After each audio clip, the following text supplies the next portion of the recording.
નમસ્કાર મિત્રો, હું મોહન ગઢવી ગુજરાતી દુનિયા યુટ્યુબ ચેનલમાં ફરી એકવાર આપ સૌ મિત્રોનો હાર્દિક સ્વાગત કરું છું. મિત્રો, શું કોવિડ-19 ફરી એકવાર પાછો આવી રહ્યો છે? મિત્રો, તમે ભૂલી તો નથી ગયા ને એ કોવિડ-19નો સમય 2020, 21, 22માં જ્યારે આખી દુનિયા એકદમ ઊભી રહી ગઈ હતી, રસ્તાઓ ખાલી જોવા મળી રહ્યા હતા, દુકાનો બંધ હતી, એકદમ સુનસાન પડી ગયો હતો. હોસ્પિટલોમાં ચીખ પુકાર સંભળાઈ રહી હતી, સ્કૂલો એકદમ બંધ થઈ ચૂક્યા હતા. દરરોજ કોઈક ને કોઈક પોતાના સગા સંબંધીઓને ગુમાવી રહ્યા હતા. એ પરેશાનીઓનો એ સમય મિત્રો જેણે આપણને એક એવો જખમ આપ્યો હતો જે આપણને એમ લાગી રહ્યું હતું કે આને આપણે ક્યારે પણ ભૂલી નહીં શકીએ.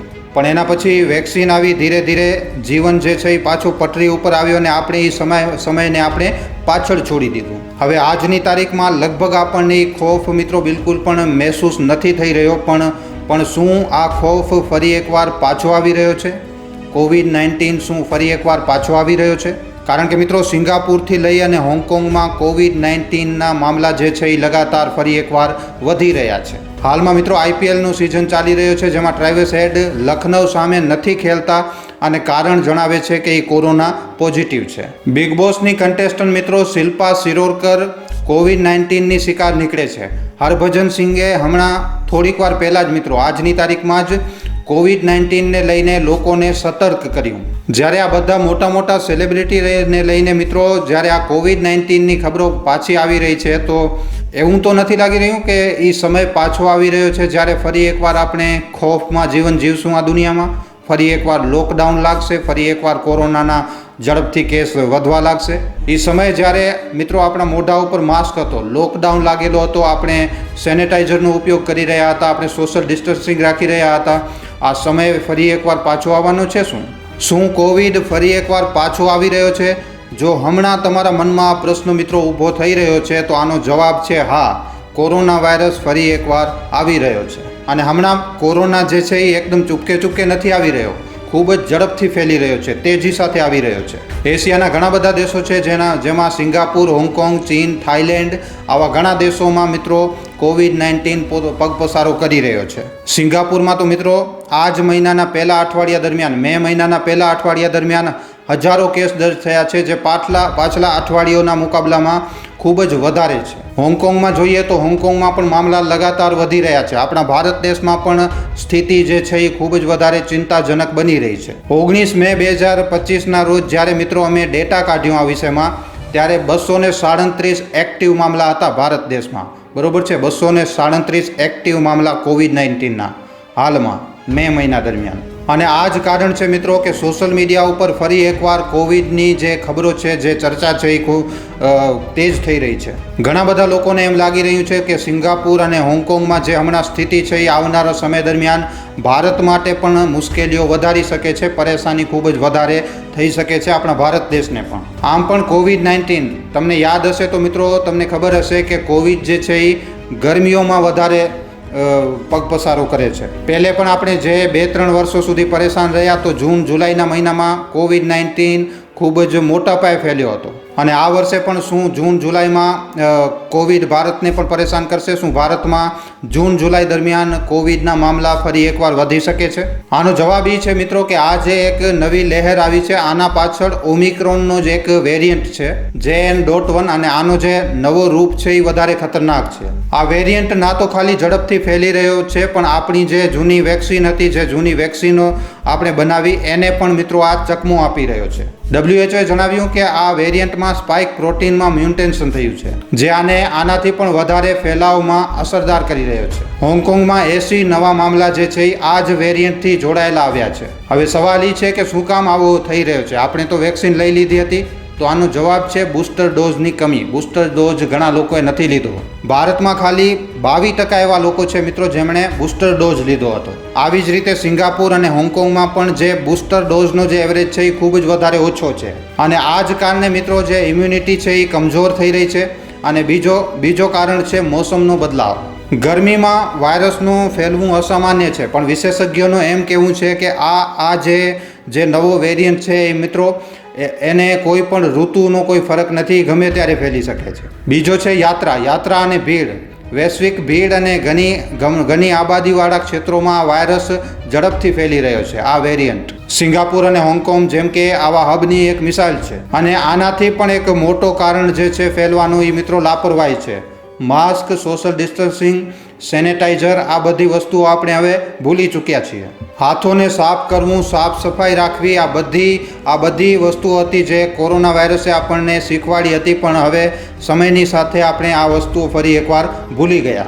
જો આપણે મિત્રો આને લઈને સતર્ક નહીં રહીએ તો આ જે વેરિયન્ટ છે એ ભારતના મોટા શહેરો મુંબઈ, ચેન્નઈ, બેંગલુરુ, દિલ્હી, મુંબઈ જેવા શહેરોમાં ખૂબ જ ઝડપથી ફેલી શકે છે. હવે સવાલ એ છે કે ભારત દેશમાં કયા એ સેલિબ્રિટી છે જે કોવિડ-19ના શિકાર બન્યા છે. કારણ કે કોવિડે ફરી એકવાર મોટી હસ્તીઓને ચપેટમાં લેવાનું ચાલુ કરી દીધું છે. અને જ્યારે મોટી હસ્તીઓ મિત્રો ચપેટમાં આવે છે કે તો આમ સાધારણ વ્યક્તિઓમાં ખૂબ જ વધારે ભય ઊભો થાય છે. સાધારણ વ્યક્તિઓ વધારે ડરવા લાગે છે જ્યારે મોટા લોકો ચપેટમાં આવે છે. તો એક તો મિત્રો અહીંયા ટ્રાવેલ સેટનું જ નામ છે સનરાઇઝર હૈદરાબાદના બલ્લેબાજ, જેમની મેચ હતી લખનૌની સામે અને એ મેચ ન ખેલી શક્યા કારણ કે એ કોવિડ પોઝિટિવ નીકળ્યા. એના પછી શિલ્પા શિરોડકર 90ના દશકની હિરોઈન હતી, બિગ બોસમાં પણ રહી ચૂકી છે. એમણે પણ પોતાના સોશિયલ મીડિયા હેન્ડલથી જણાવ્યું છે કે એ કોવિડ પોઝિટિવ છે અને લોકોને આ વિષયમાં સતર્ક રહેવા માટે કહ્યું છે. આના સિવાય હમણાં ગઈકાલે જ હરભજન સિંઘે પણ પોતાના સોશિયલ મીડિયા હેન્ડલ એક્સ ઉપર એક ટ્વીટ કરીને કહ્યું હતું કે એ કોરોનાના કેસોમાં લોકોને સતર્ક કરી રહ્યા હતા કે લોકોને સતર્ક રહેવાની જરૂર છે કારણ કે કોરોના ફેલી રહ્યો છે. હરભજન સિંઘની આ અપીલે એક રીતે ડરાવ્યું પણ છે અને લોકોને સતર્ક કરવાનું પણ કામ કર્યું છે. આના સિવાય મિત્રો બીજા પણ ઘણા બધા એવા સેલિબ્રિટી છે જે કોવિડ-19નો શિકાર થઈ રહ્યા છે. ટીવીના ઘણા બધા અભિનેતા આ વસ્તુના શિકાર બની રહ્યા છે. બોલિવૂડના ઘણા બધા સિંગર પણ છે કે જેની ખબરો આવી રહી છે કે એ કોરોના પોઝિટિવ છે. ખબરો આવી રહી છે. એમણે પોતાની રીતે જાહેર નથી કર્યું, તો હમણાં આપણે એ વિષયમાં વાત નહીં કરીએ. પણ અહીંયા સવાલ એ છે કે મોટા સેલિબ્રિટીઓને જ્યારે કોરોના વાયરસ થઈ રહ્યો છે કે તો સાધારણ વ્યક્તિ જે હંમેશા ભીડભાડવાળા ઇલાકામાં રહે છે તો હવે કેવી રીતે બચી શકશે? સાધારણ વ્યક્તિ જે લાપરવાહી વધારે વર્તે છે તો શું આ કોરોનાનો શિકાર નહીં થાય ફરીવાર? અને જો થશે તો પછી આ કેટલો વધારે ખતરનાક છે? આ જે નવો વેરિયન્ટ છે એ શું પાછલી વાર જેટલો ખતરનાક હશે કે એનાથી ઓછો ખતરનાક છે? ઘણા બધા પ્રશ્નો છે. તો આનો જવાબ મિત્રો એક્સપર્ટ એમ આપે છે કે 2022માં જે બીજી લહેરમાં 2022માં આવી હતી, બીજી લહેર 21માં આવી હતી ને લગભગ, તો એણે જે તબાહી મચાવી હતી, જે ડેલ્ટા વેરિયન્ટ આવ્યો હતો એણે જે તબાહી મચાવી હતી, એના મુકાબલામાં આ વેરિયન્ટ જે છે એ એટલો વધારે ખતરનાક નથી. બીજી લહેર જે આવી હતી મિત્રો ડરાવે તો છે જ, અને એટલા માટે આપણા મનમાં એ પ્રશ્નો ઊભો થાય છે કે હવે જે વેરિયન્ટ ફેલી રહ્યો છે એ પણ શું આટલો વધારે ઘાતક બન્યો તો પછી શું થશે? બીજી લહેરમાં આપણે જોયું ને, ઓક્સિજન નહોતો, હોસ્પિટલોમાં બેડ નહોતા, એકદમ ઠપ થઈ ગયું હતું બધું. દરરોજ હજારો લોકો મરી રહ્યા હતા અને એટલા માટે સવાલ આવે છે કે શું આ વખતે પણ કહાની સેમ હશે? હમણાં સુધી એક્સપર્ટ એમ જણાવી રહ્યા છે કે આ જે વેરિયન્ટ છે એ યાર એટલો ખતરનાક નથી જેટલો કે બીજી લહેરનો વેરિયન્ટ ખતરનાક હતો, ડેલ્ટા વેરિયન્ટ. ભારતમાં 257 સક્રિય મામલા હાલમાં છે, પણ સ્થિતિ એટલી પણ વધારે ચિંતાજનક નથી. હવે અહીંયા સવાલ એ ઊભો થાય છે કે શું કોવિડ-19 હંમેશા આવી જ રીતે રિપીટ થતો રહેશે? તો આનો જવાબ છે હા મિત્રો. જ્યારે કોરોના વાયરસ આવ્યો હતો અને એની વેક્સિન બની હતી ત્યારે જ ઘણા એક્સપર્ટોએ એમ કહી દીધું હતું કે કોરોના હંમેશા માટે આપણા જીવનનો હવે એક હિસ્સો બની ગયો છે.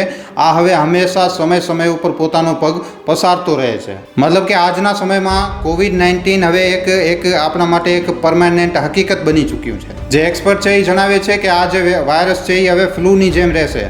સમય ઉપર આ એક નવા વેરિયન્ટની સાથે પાછો આવશે અને ફરીવાર લોકોને પોતાની ચપેટમાં લેતો રહેશે. WHOએ પણ 2023માં ચેતવણી આપી હતી કે કોવિડ જે છે એ ક્યારે પણ પૂરી રીતે ખતમ નહીં થાય, આના નવા વેરિયન્ટ લગાતાર આવતા રહેશે. હવે મિત્રો અહીંયા ગરમીમાં, કારણ કે ગરમીમાં આ ફેલી રહ્યો છે, તો આનો મતલબ એવો થાય છે કે આવનારા 2-3 મહિના સુધી આપણને આના ઉપર સાવધાની રાખવાની જરૂર તો છે જ. કોરોના હવે એવું થઈ ગયું છે કે લગભગ આ દર વર્ષે આવી શકે છે, પણ આનો પ્રભાવ ઓછો હશે. લોકો જો સારી રીતે વર્તન કરે અને સોશિયલ ડિસ્ટન્સિંગનું પાલન કરે અને માસ્ક લગાવે ને આવું કરે તો પછી આના વધારે કોઈ ખતરનાક લક્ષણ જોવા નહીં મળે. આ હવે વેરિયન્ટની સાથે સાથે કમજોર પડતો જઈ રહ્યો છે. હવે એ સવાલ કે શું લોકડાઉન લાગશે? મિત્રો, લોકડાઉનનું નામ સાંભળતા જ ખૂબ જ વધારે ડર લાગે છે. 2020માં આપણે જાણીએ છીએ કે લોકડાઉન કેવી રીતે આપણે હેરાન થયા હતા. લોકડાઉનમાં રસ્તાઓ એકદમ ખાલી હતા, દુકાનો બંધ હતી, ગલીઓ એકદમ સુનસાન પડી હતી. તો હમણાં સુધી લોકડાઉનને લઈને તો કોઈ મોટી ખબર સામે નથી આવી રહી. કોઈ પણ એક્સપર્ટ એમ નથી જણાવી રહ્યું કે આના લીધે ફરી એકવાર લોકડાઉન લાગી શકશે. ભારત સરકાર બાજુથી પણ આવો કોઈ આદેશ આપવામાં નથી આવ્યો. હમણાં આપણે આજની તારીખમાં આપણે જોઈએ તો મિત્રો સ્થિતિ તો નિયંત્રણમાં છે, તો આની તો કોઈ જરૂર નહીં પડે મને લાગે છે. હમણાં સુધી 257 મામલા ભારતમાં સક્રિય છે. હોસ્પિટલો ઉપર એટલો કોઈ મોટો દબાવ નથી. સિંગાપુર અને હોંગકોંગે પણ લોકડાઉનની જગ્યાએ ખાલી માસ્કને પરમાનન્ટ હિસ્સો બનાવવાનું કહ્યું છે. બાકી લોકડાઉન જેવી તો વાત હમણાં કોઈ લાગતી નથી. પણ મિત્રો, જેમ કે આપણે કહ્યું કે અમુક કોન્ટેક્સમાં લોકડાઉન થઈ શકે છે. જેમ કે જો મામલા ખૂબ જ ઝડપથી અચાનકથી વધારે વધવા લાગે તો લોકડાઉન જેવો પગલો ફરી એકવાર લેવો પણ પડી શકે છે. જો આ નવો વેરિયન્ટ પહેલાંના વેરિયન્ટ કરતાં વધારે ખતરનાક નીકળ્યો, જો હોસ્પિટલો ઉપર વધારે દબાવ વધી ગયો તો લોકડાઉન જેવા પગલાં લેવા પણ પડી શકે છે. આમાં કોઈ શંકા નથી. તો આ બધી વસ્તુઓ છે મિત્રો, આ બધી વાતો છે. પણ હમણાં જે મોટી વાત છે કે લોકડાઉનની જે ખબરો વાયરલ થઈ રહી છે, તમે જોઈ પણ હશે સોશિયલ મીડિયા ઉપર કે લોકડાઉન લાગશે એમ કહેવામાં આવી રહ્યું છે. તો આ એક હજી અફવા માત્ર છે, આમાં કોઈ સચ્ચાઈ નથી. તો મિત્રો, કોરોના વાયરસના નવા વેરિયન્ટ ઉપર તમારા શું અભિપ્રાય છે, તમારું શું કહેવું છે, નીચે કોમેન્ટ સેક્શનમાં લખીને જણાવવા ખાસ વિનંતી. જો વિડીયો પસંદ આવ્યો છે તો વિડીયોને ખાલી તમારા સુધી સીમિત ન રાખતા તમારા મિત્રો સાથે, પરિજનો સાથે, વોટ્સઅપ ઉપર, ફેસબુક ઉપર, યુટ્યુબ ઉપર જેટલો બની શકે વધારેમાં વધારે વિડીયોને શેર જરૂર કરજો. તો આજના વિડીયોમાં આટલું જ. હવે આપણે મળશું ફરીવાર એક નવા વિડીયો સાથે. ધન્યવાદ.